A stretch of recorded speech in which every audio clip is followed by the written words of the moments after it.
Muy buenos días, hermanos. Quiero saludar a toda la iglesia con la gracia y la paz que procede de nuestro Dios y Padre y de Jesucristo nuestro Señor. Quiero invitar a los hermanos en esta mañana que abran sus Biblias conmigo en el Evangelio de Juan, capítulo 17.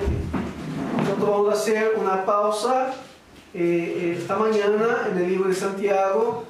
Si Dios quiere, el domingo que viene nosotros volvemos a Santiago, pero en esta mañana quisiera mirar con los hermanos en el texto que está en Juan capítulo 17, del versículo 1 hasta el 11.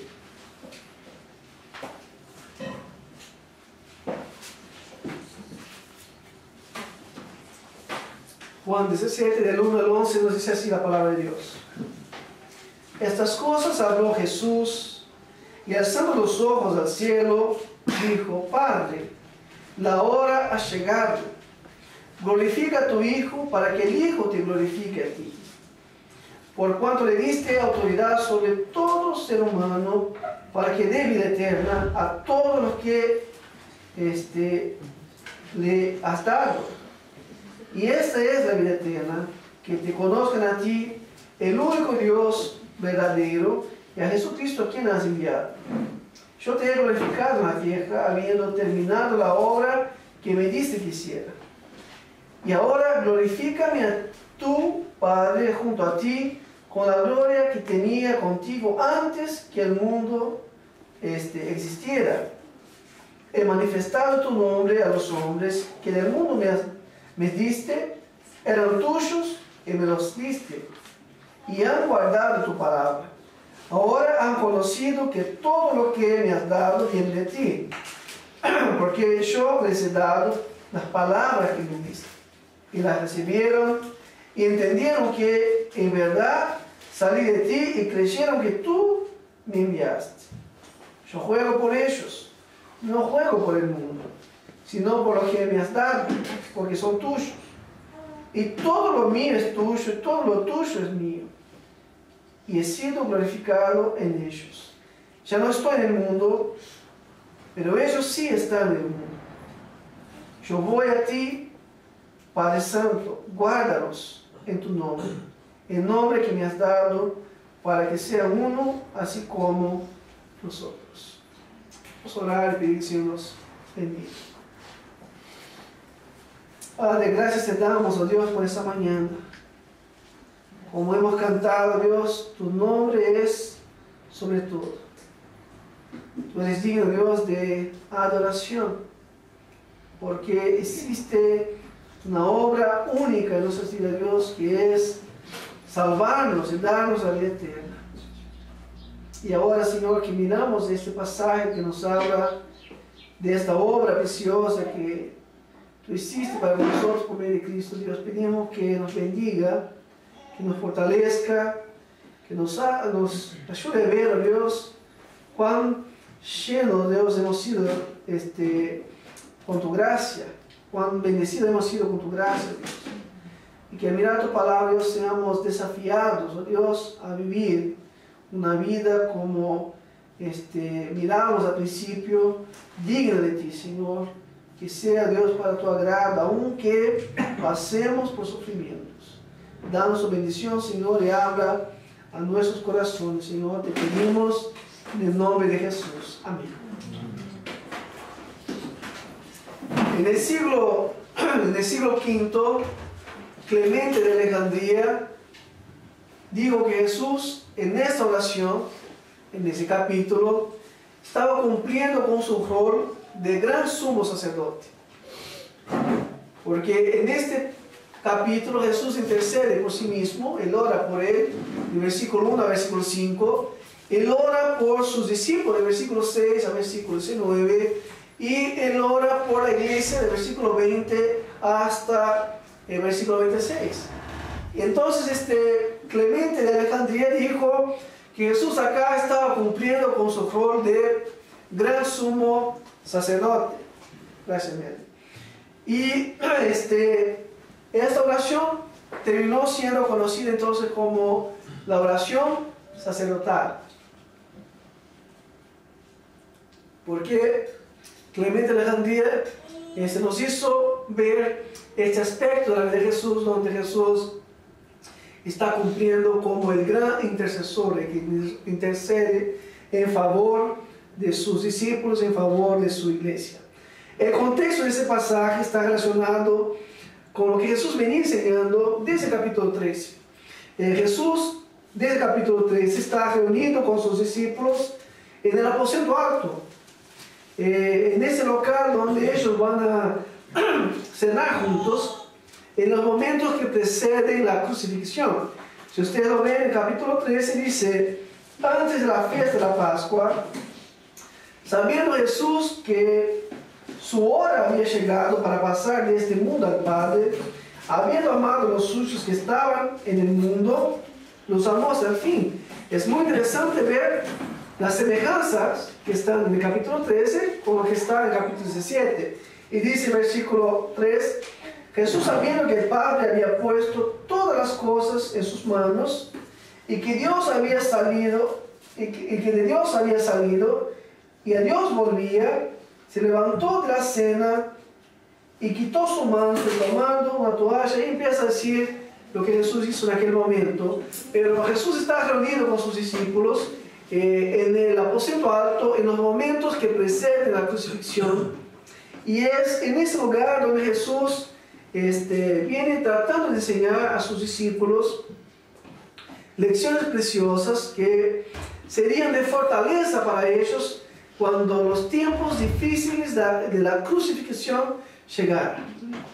Ellos serían esparcidos, nos va a decir el capítulo 16, al final del capítulo 16, y por lo tanto ellos necesitaban de tener seguridad y paz, tener dirección de la parte de Dios. Y por lo tanto Jesús viene desde el capítulo 13 hablando de esta obra que el Padre le había confiado, que abarcaba su crucifixión, que abarcaba su resurrección y también su ascensión al cielo. El vino del Padre, el Padre volvería. Y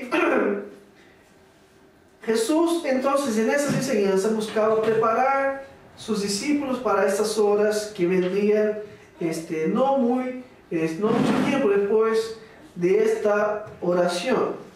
Y capítulo 16, versículos 28 a 33, vemos la preocupación de Jesús en prepararlos para ese momento. Mira lo que dice el versículo 28 adelante, del capítulo 16. Salí del Padre y he venido al mundo, de nuevo dejo el mundo y voy al Padre. Y si ustedes prestaron atención al capítulo 13, el mismo contexto está relacionado lo que Jesús está diciendo. Sus discípulos le dijeron: he aquí que ahora hablas claramente y no usas lenguaje figurado. Porque Jesús usaba lenguaje figurado. Ya lo hemos estudiado nosotros aquí, las figuras de lenguaje que encontramos en las Escrituras. Y ellos dijeron: ahora Jesús habla claramente, sin usar figuras de lenguaje. Y dice ahí: por eso creemos que tú viniste de Dios. Y Jesús le respondió: ahora creéis. Mira, la hora viene y ha llegado, en que seréis esparcidos cada uno por su lado, y me dejaréis solo, y sin embargo no estoy solo, porque el Padre está conmigo. Estas cosas os he hablado para que en mí tengáis paz. En el mundo tenéis tribulación, pero confiad, yo he vencido al mundo. Entonces Jesús, desde el capítulo 3, viene hablando de este contexto, de que él había venido del Padre, de que él había venido del Padre, y que todo esto tenía como propósito a esta hora que Dios había establecido que pasaría en el mundo. Y todo eso estaría en el mundo, es decir, en el lugar donde nosotros vivimos, ese lugar que ha sido creado por Dios, ese lugar que ha sido maldecido por causa del pecado, pero ese lugar que también será afectado por la redención y la obra de Cristo. La palabra mundo se repite con mucha frecuencia en los escritos de Juan. Y en todo el Evangelio de Juan, la palabra mundo tiene más de 10 significados. Por ejemplo, la palabra mundo, en el capítulo 1, versículo 6, hace referencia al lugar donde vivimos. Dice ahí, hablando de Juan el Bautista, vino al mundo un hombre enviado por Dios cuyo nombre era Juan. O sea, Juan había nacido en el mundo. Y el mundo donde nació Juan es el lugar donde nosotros vivimos. Entonces, ese es el significado de la palabra mundo en el versículo 6, capítulo 1. Pero el mismo capítulo, versículo 10, la palabra mundo ya tiene otro significado, que es el universo creado por Dios. Dice así: en el mundo estaba, ahí ya hablando de Jesús, y el mundo fue hecho por medio de él, y el mundo no le conoció. Entonces, un aspecto del mundo en este versículo es todo el mundo creado por Dios, es decir, el universo. Pero también la palabra mundo tiene significado en las escrituras de el sistema dominante que es contrario a Dios. El capítulo 12, versículo 31, dice, capítulo 12, 31 dice: y está aquí el juicio de este mundo. Ahora el príncipe de este mundo será echado fuera. Entonces, este mundo contrario a Dios, este mundo que está bajo el juicio de Dios, es ese sistema que es contrario a Dios. Y mundo también es usado como el sentido de todas las personas menos los creyentes. ¿Está bien? La palabra mundo hace referencia a todas las personas menos los creyentes. Capítulo 7, versículo 7.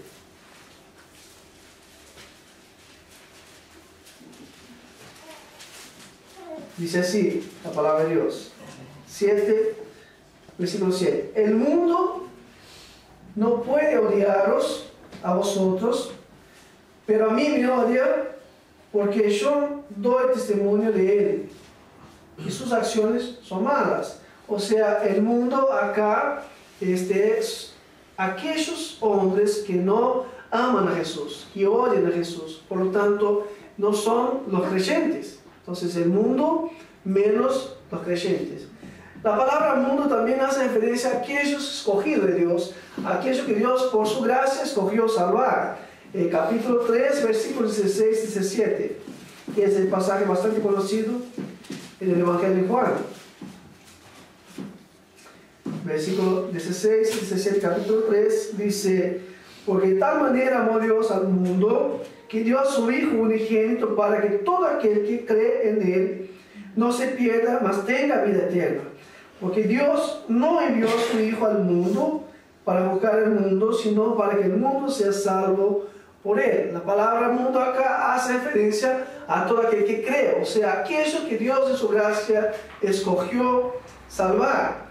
Y también capítulo 17, versículo 19, texto que hemos leído, encontramos la palabra mundo por el sentido de aquellos que no son escogidos de Dios. Capítulo 17, versículo 9: yo juego por ellos. ¿Por quién? Por los discípulos. No juego por el mundo.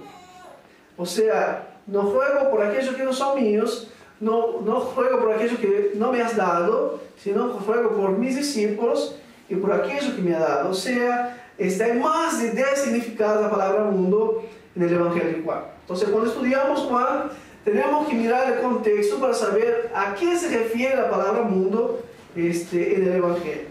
En Juan 17 encontramos la palabra mundo con el sentido de universo, versículo 5. El mundo como lugar de nuestra habitación, que es muy frecuente en el Evangelio, versículos 6 y 11.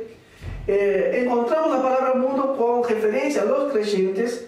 El versículo 14 dice: yo les he dado tu palabra y el mundo los ha odiado porque no son del mundo, como tampoco yo no soy del mundo. Y también versículo 16, el mundo como contrario a Dios, Y versículo 18, el mundo como lugar de servicio a Dios. Jesús dice, así como el Padre me envió al mundo, así también yo os envío al mundo. O sea, el mundo es lugar donde los creyentes van a servir a Dios.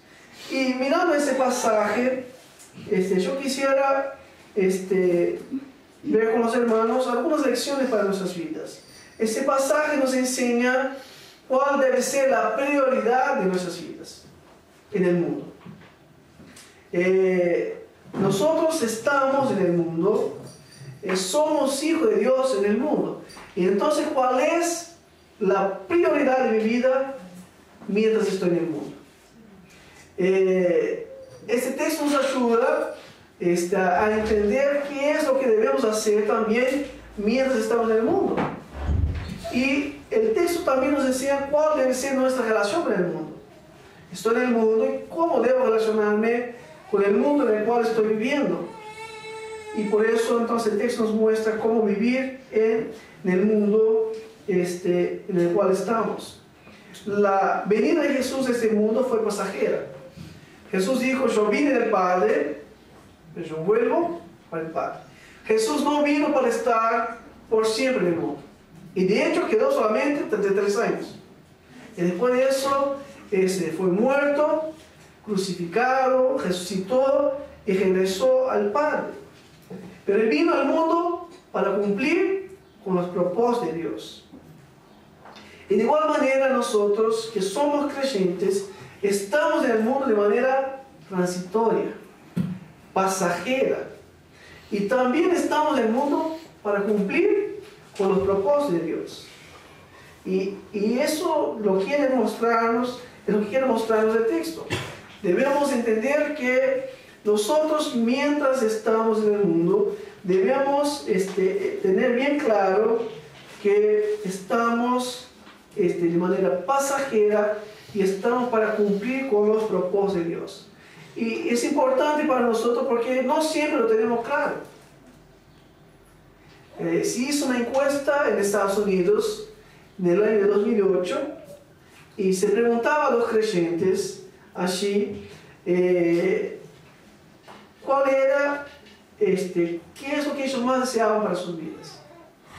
O sea, ¿qué más deseas para tu vida? Y el resultado de la encuesta dice que solo 8% de los creyentes que participaron en la encuesta tenían claro los objetivos de un cristiano para la vida.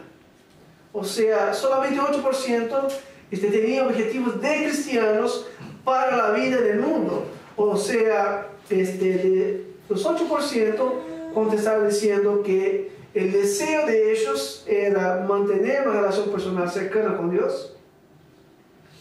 Mientras estaban en el mundo, ellos querían tener una relación cercana con Dios. ¿Es este nuestro deseo? ¿Están en el mundo? Otro deseo expresado por ellos, tener una vida íntegra, una vida entera, una vida que no es de una manera o de otra manera, sino que es íntegra. ¿Es este nuestro deseo mientras estamos en el mundo?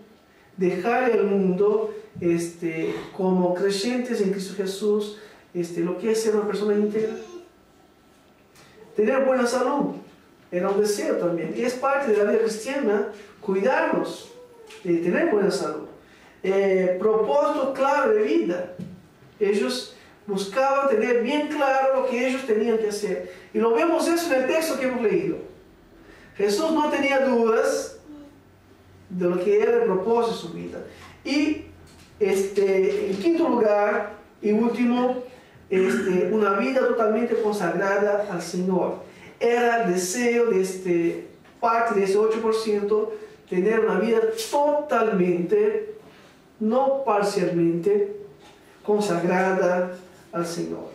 Hermano, es posible que nosotros pasemos por esta vida sin que tengamos muy claro el propósito de nuestra estadía aquí. Y por eso la palabra de Dios está para ayudarnos a tener claro y bien claro que mientras estamos en el mundo, tenemos que saber por qué estamos aquí, para qué vivimos, qué es lo que Dios quiere de nosotros. Jesús lo tenía muy claro. Jesús no pasó por el mundo sin saber lo que Dios quería para su vida. Y nosotros podemos aprender con la vida de Jesús. Y la primera lección que podemos aprender con Jesús es que Jesús vivió para el más sublime propósito. Jesús vivió para el más sublime propósito.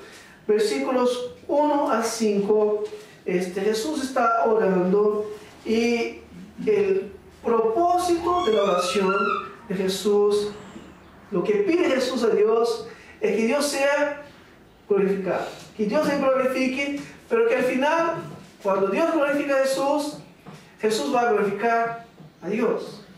El texto es una oración, lo miramos ahí, el versículo 17 diciendo, estas cosas habló Jesús. ¿Qué cosas? Todo lo que dijo antes, es el capítulo 3, ¿está bien? Todo está relacionado a lo que venía hablando. Y dice el texto que alzando los ojos al cielo, se entiende que ellos estaban en el aposento alto, todavía no estaba en lugar abierto, pero aún así, estando ahí, Jesús alzó los ojos al cielo. ¿Por qué Jesús alzó los ojos al cielo? Porque levantar los ojos del cielo significaba que Jesús sabía de dónde venía toda bendición, de dónde venía todo cuidado, de dónde venía toda respuesta de oración. Y por eso Jesús levanta los ojos al cielo, porque sabe que toda buena dádiva viene de lo alto, viene de Dios. Nosotros a veces cuando oramos, bajamos la cabeza, ¿verdad? No se acostumbra a orar, es cerrar los ojos, ¿sí? Y ahí a veces dormimos, ¿tá? Pero Jesús, ¿qué hace? Levanta la cabeza, porque Él quiere mostrarnos que es de allá, del trono de Dios, de donde viene toda respuesta de oración. Y Jesús al orar nos está enseñando de la importancia de orar. ¿Por qué ora Jesús? Porque como hijo de Dios, Él entiende que necesita orar. Y para enseñarnos que nosotros también como hijos de Dios necesitamos orar. Jesús dice a sus discípulos, velad y orad. Mateo capítulo 26, 41. Jesús, cuando está con los discípulos dice Jesús, enséñanos a orar. Y Jesús dice, bueno, entonces ustedes van a orar de esta manera. Mateo capítulo 6, versículo 9. Vosotros orad de esta manera. Padre nuestro que está en los cielos, y empieza a orar, a enseñarles a orar. Jesús nos enseña a orar también con frecuencia y por largo rato. Cuando miramos la vida de Jesús, vemos que Jesús oraba siempre. Pero Jesús oraba también por largo tiempo. ¿Se acuerdan nosotros cuando miramos la serie de los apóstoles? ¿Qué hizo Jesús antes de llamarnos? Oró toda una noche. O sea, orar con frecuencia y orar por largos periodos de tiempo es importante para la vida del creyente. Se ha dicho que esta generación, la nuestra, no solamente ora muy poco, sino que ora muy mal. No vivimos en medio de una generación que ora mucho. Pregúntese a sí mismo, ¿cuánto tiempo oras? Pregúntese a sí mismo cuál es el contenido de su oración. El texto nos enseña, Jesús levanta los ojos al cielo porque Él confía que Dios es el que contesta las oraciones, y Jesús nos enseña sobre el contenido de la oración. Jesús, en toda su vida, en todo lo que Él hizo, Él siempre buscó la gloria de Dios. Y el contenido de su oración es que Dios sea glorificado. Jesús sabía que lo que Él esperaba en poco tiempo era humillación, era sufrimiento, era vergüenza. Pero Jesús nos está pidiendo, papá, líbrame de todo esto. No permita que yo tenga que afrontar la ignominia, la vergüenza de la cruz. Jesús dice, Padre, la hora ha llegado, pero ayúdame que en todo lo que voy a pasar, por todo lo que me queda por adelante, que en todo esto tu nombre sea glorificado. Jesús llevaría sobre sí la maldición que era nuestra, llevaría sobre sí los pecados que eran nuestros. Y por eso Él dice, he llegado la hora. ¿La hora de qué? De pagar lo que Dios exigía como pagamiento por nuestros pecados. Él es el gran sumo sacerdote que se va a entregar en lugar de los suyos. Pero lo que resalta en el texto es que la prioridad de Jesús era una sola. En toda su vida, Él solo tuvo una prioridad. Y al final de su vida, Él no cambió. La prioridad de Jesús desde el principio hasta el final es glorificar al Padre. Y Jesús está pidiendo entonces al Padre que el Padre le devolviera la gloria que Él tenía junto al Padre antes. Glorifícame junto a ti con la gloria que tenía antes. Pero, ¿para qué Jesús pide eso? Para que el Padre sea glorificado a través también de su gloria. O sea, la gloria de Cristo no es la causa final, sino que la gloria de Cristo es para que Dios sea glorificado también a través de su vida. La prioridad de la vida de Jesús siempre ha sido glorificar al Padre. Eso es lo que ocupaba la agenda de Jesús. Jesús empezaba su día con esa prioridad, glorificar a Dios. Jesús terminaba su día con esa prioridad. Toda su vida, esa ha sido la prioridad. Si comía, comía para la gloria de Dios. Se bebía, bebía para la gloria de Dios. Todo lo que hacía era para la gloria de Dios. El deseo que movía a Jesús era la gloria de Dios. Por eso dice, Padre, la hora ha llegado. Jesús sabía que Dios había determinado ese día. Que en los deseos de Dios esto pasaría. Y Jesús estaba sometido a hacerlo para la gloria de Dios. Y nosotros como creyentes debemos entender que nosotros no vivimos la vida a la deriva. A veces empezamos el día atropellados. No nos preparamos y no pensamos cuál es el motivo que me lleva a vivir ese día. Jesús tenía bien claras las cosas. Y nosotros debemos entender que la vida cristiana solo tiene un propósito, que es la gloria de Dios. Y en todo lo que yo hago, la prioridad o la causa que me guía, la causa que me dirige en todo lo que voy a hacer, es que Dios sea glorificado en cada una de las cosas que voy a hacer. La vida cristiana no es vivida aparte de los deseos y ordenanzas de Dios. Los deseos de Dios ocupaban prioridad en la vida de Jesús. Las ordenanzas de Dios ocupaban prioridad en la vida de Jesús. Y por eso todo lo que Él hacía, lo hacía para la gloria de Dios.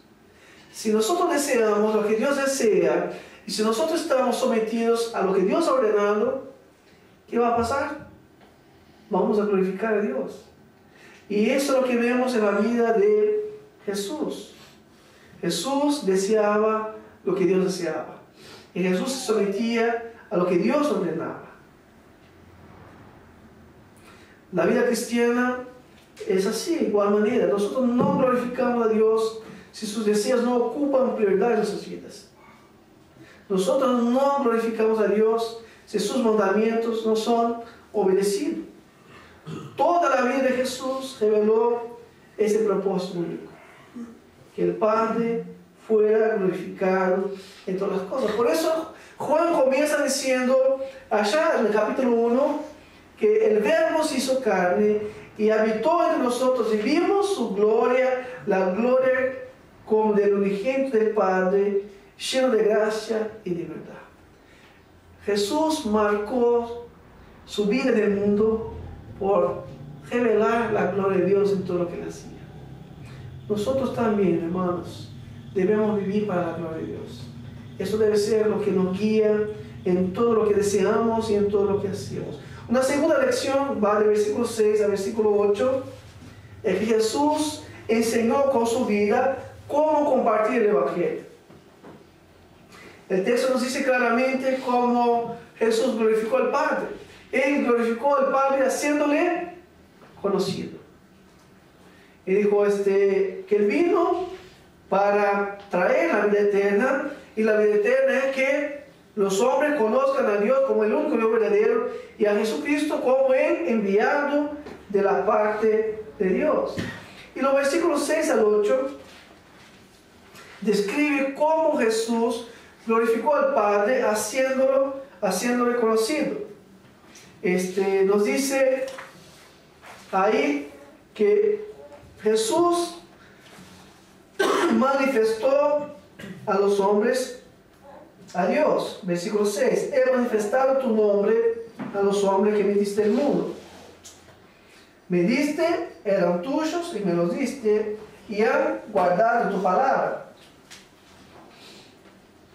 Y ahora han conocido que todo lo que me has dado viene de ti, porque yo les he dado las palabras que me diste, y las recibieron y entendieron que en verdad salí de ti, y creyeron que tú me enviaste. Esos hombres por quien Jesús intercede ahora, en otro tiempo eran parte del mundo impío. Los discípulos de Jesús no siempre han sido discípulos de Jesús. Hubo un tiempo en que ellos no eran creyentes, en que ellos, aunque pensaban que conocían a Dios, no conocían a Dios. En que ellos no tenían fe en el Dios único y verdadero, en Jesucristo el enviado de Dios. Ahora el texto nos dice que ellos lo han conocido. Y que ellos ¿qué? Más han creído porque alguien les predicó. Alguien les transmitió la palabra de Dios. ¿Y quién fue esa persona? El propio Señor Jesucristo. Yo pensaba, ¿qué privilegio tuvieron ellos de oír el Evangelio directamente de la boca de Jesús? ¿Qué privilegio tuvieron ellos de ver el Evangelio en la vida del Señor Jesús? Porque el Evangelio no solamente se ve, también se escucha. Las dos cosas están ahí, presentes en el texto. Dice el texto que Jesús les hizo conocer lo que antes no conocían. Jesús manifestó a los hombres el nombre de Dios, la persona de Dios. El verbo manifestar es phanero en griego, que significa ser visible o conocido. El nombre de Dios era visto en la vida de Jesús. Jesús nos dice también que Él les dio las palabras que había recibido el Padre. Y ellos las recibieron y crecieron. Cuando nosotros miramos a la vida de Jesús, vemos que Jesús constantemente, desde el principio de su ministerio, siempre estuvo compartiendo el Evangelio.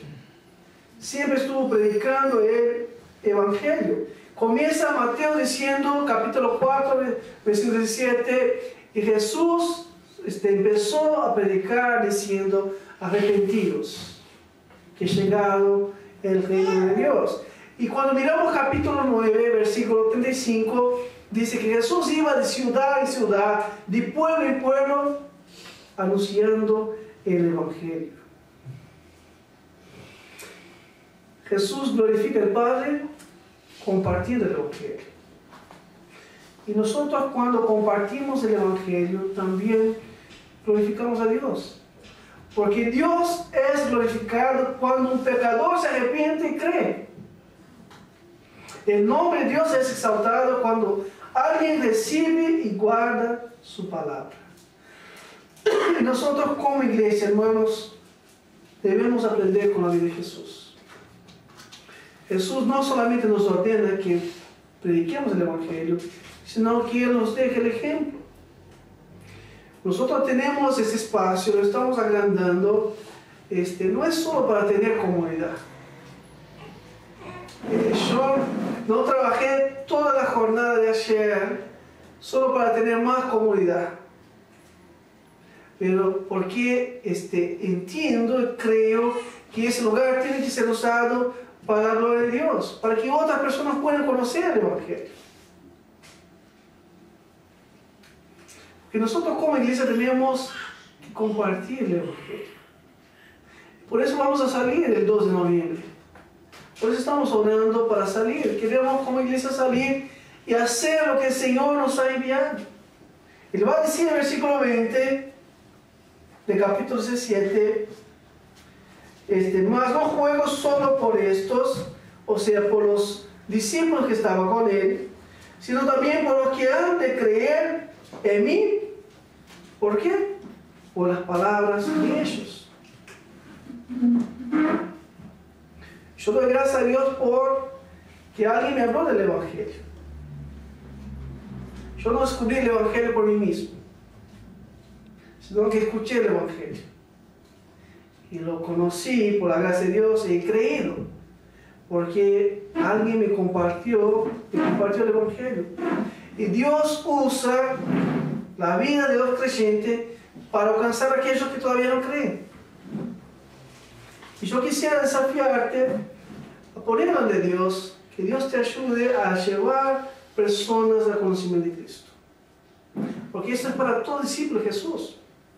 Sería lo más triste para un discípulo de Jesús pasar por ese mundo y no llevar a nadie al conocimiento de Cristo. Sería lo más triste.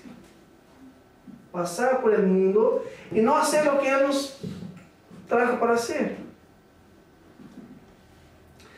Estás orando para que Dios te use para compartir el Evangelio con alguien que no conoce. ¿Tienes nombres en tu lista de personas que no conocen a Cristo, a las cuales vas a hablar del Evangelio? Porque el Señor nos ha dejado esta misión, esta tarea. Nosotros estamos en el mundo para glorificar a Dios y estamos en el mundo para compartir el Evangelio. Lo estamos haciendo. Tercera y última lección: Jesús dejó consignas a sus discípulos, versículos 9 al 11. Hay varias consignas, pero me voy a detener lo que está en esos dos versículos.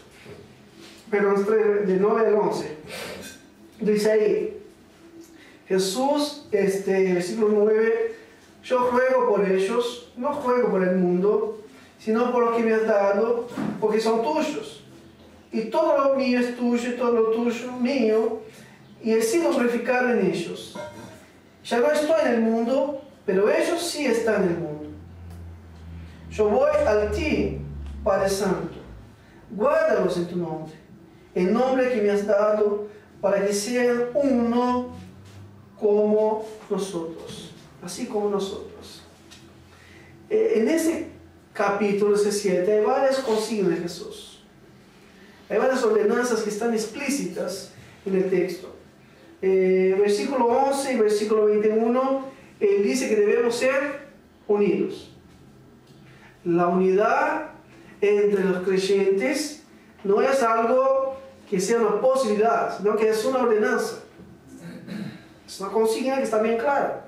Él dice que somos enviados al mundo en misión. Tampoco es si nos gusta hablar del Evangelio, si resulta fácil o no. Tenemos que predicar sí o sí. Debemos ser santos.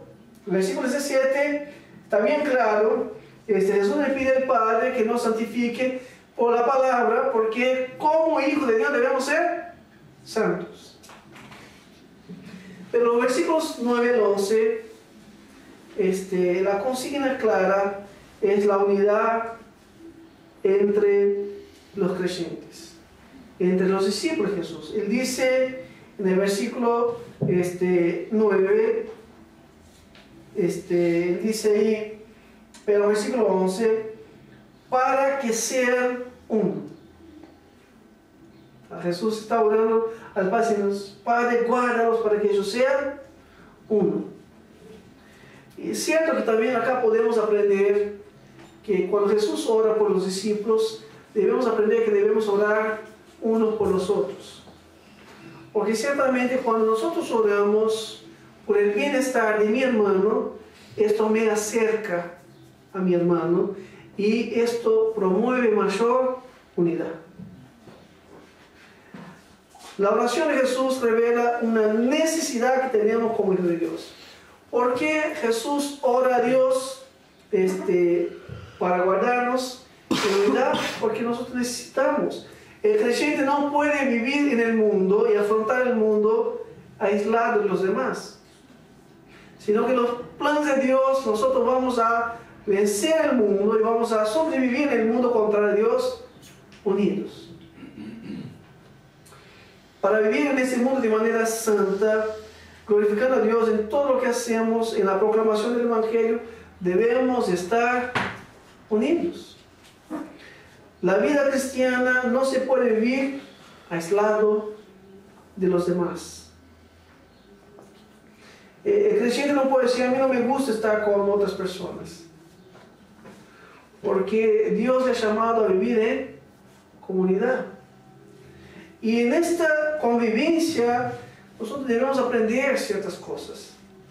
Primero, que la vida cristiana no es una competencia. Nosotros no competimos unos contra los otros. No competimos para ver quién sabe más de las cosas de Dios. Debemos aprender. La motivación para aprender no es para mostrar quién sabe más, quién sabe menos. No competimos para ver quién está más en evidencia. Pero siempre le piden a fulano que ore, a mí casi nunca me piden. O a mí no me dan espacio.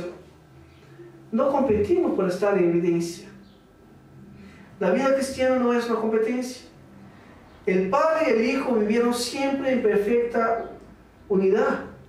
Y Jesús está diciendo en su oración, Padre, así como nosotros somos uno, que así también ellos sean uno.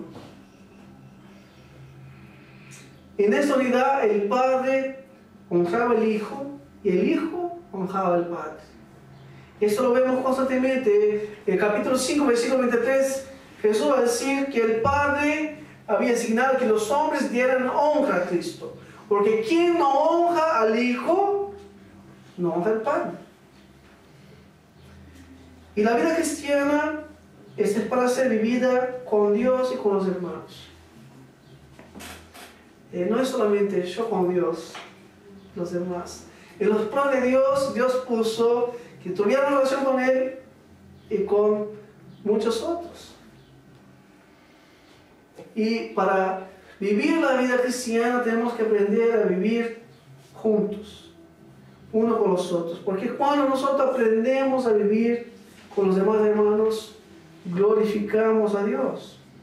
La unidad de Dios Padre y Dios Hijo es plenamente expresada en ese capítulo. El versículo 11 dice que Él y el Padre son uno. Él y el Padre comparten la misma gloria, el versículo 5. Y lo que es del uno es del otro. Todo lo tuyo es mío, lo mío es tuyo. O sea, ellos viven en perfecta unidad. Y por eso Jesús ora que seamos uno. Jesús no ora que seamos unos, sino que seamos uno. Jesús ora que seamos una unidad y no que seamos unidades. Y Jesús en su oración nos está enseñando que es posible que nosotros vayamos a pasar un buen rato en el mundo. Y en este periodo que vamos a pasar en el mundo, debemos aprender a vivir unidos. Porque cuando la iglesia está unida y la iglesia anda junta, ella vive para la gloria de Dios. Ella vive para cumplir con los propósitos de Dios. El deseo de Dios es que seamos uno. Entonces, cuando lo hacemos, lo glorificamos a Dios. Vamos a proclamar el Evangelio a medida que vamos siendo unidos. Dice que sean uno para que el mundo crea. Y vamos a fortalecer unos a los otros. Terminando, la prioridad en la vida de Jesús era que Dios pueda glorificar en su vida. El versículo 4 dice Jesús, de lo que dice Jesús, versículo 4, yo te glorifiqué en la tierra, habiendo terminado la obra que me diste que hiciera. Yo pensaba, Señor, ayúdame a terminar mi vida de igual manera. Puedo decir, Señor, te he glorificado en la tierra, terminado lo que me había confiado para hacer. Eso debe ser la motivación de nuestras vidas. Eso debe ser el deseo. Pasar por ese mundo y no glorificar a Dios no es posibilidad de la vida creyente. Debemos pasar por ese mundo y cumplir con lo que Dios nos ha confiado y así vamos a glorificarlo. Jesús proclamó el Evangelio en el mundo, haciendo la vida eterna conocida entre los hombres. Y él dice en el versículo 20 que otros creerán. Pero ¿cómo creerán? A través de las palabras de sus discípulos. Que seamos instrumentos en las manos de Dios. Y que nuestra unión con Cristo pueda revelar que estamos unidos a Él. Nuestra unión con Cristo nos hace recordar que no somos los únicos, que hay otros más. Jesús también ha unido otros a Él, además de nosotros. Que la vida cristiana es compartida y que no nos falte la unidad que nos preserva como iglesia, que nos identifica como iglesia y que revela que somos iglesia. Que Dios nos ayude, nos bendiga, de que vivamos para la gloria de su nombre, compartiendo el Evangelio y caminando juntos como iglesia de Cristo. Vamos a orar y ponernos delante de Dios. Padre, gracias te damos, Señor, por esta mañana, donde podemos mirar ese texto tan precioso, Dios, y ver cuántas enseñanzas preciosas hay para nuestras vidas. Mi oración, Dios, para mi vida, para la vida de mis hermanos, Dios, que el deseo de nuestras vidas sea vivir para la gloria de tu nombre, Dios. Que esto pueda guiarnos, Dios, en todo lo que hacemos. Que todos los días, Señor, que empecemos o tengamos bien claro lo que vamos a hacer.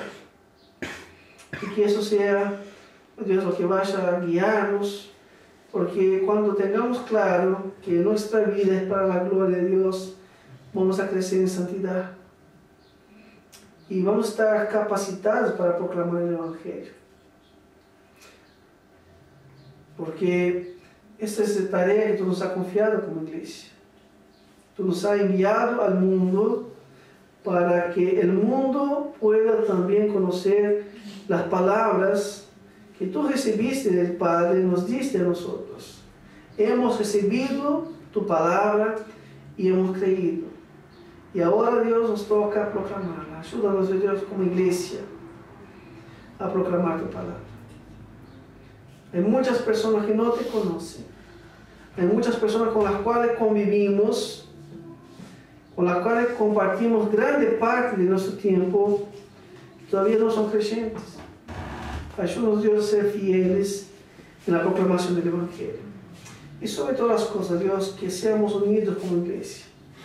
Que en este crecer, en caminar contigo, Dios, podamos crecer juntos, apreciándonos unos a los otros, fortaleciéndonos unos a los otros y aprendiendo con la vida unos de los otros. Y sabemos que no es fácil para nosotros convivir con otras personas, así como no es fácil para ellos convivir con nosotros. Pero ayúdanos, Dios, a tener humildad, a tener bien claro, Dios, que esta es tu voluntad y que no nos falte a nosotros, Señor, un deseo, Dios, de humillarnos delante de ti, Señor, para que esta unidad sea fortalecida en tu cuerpo, Dios. Pedimos tu bendición sobre nosotros, Señor, como iglesia, y que tú nos ayudes, Dios, que todo eso que ha sido visto en la vida de Jesús pueda ser visto también en nuestras vidas. Esto te pedimos, Señor, agradecidos en el nombre de Jesús. Amén.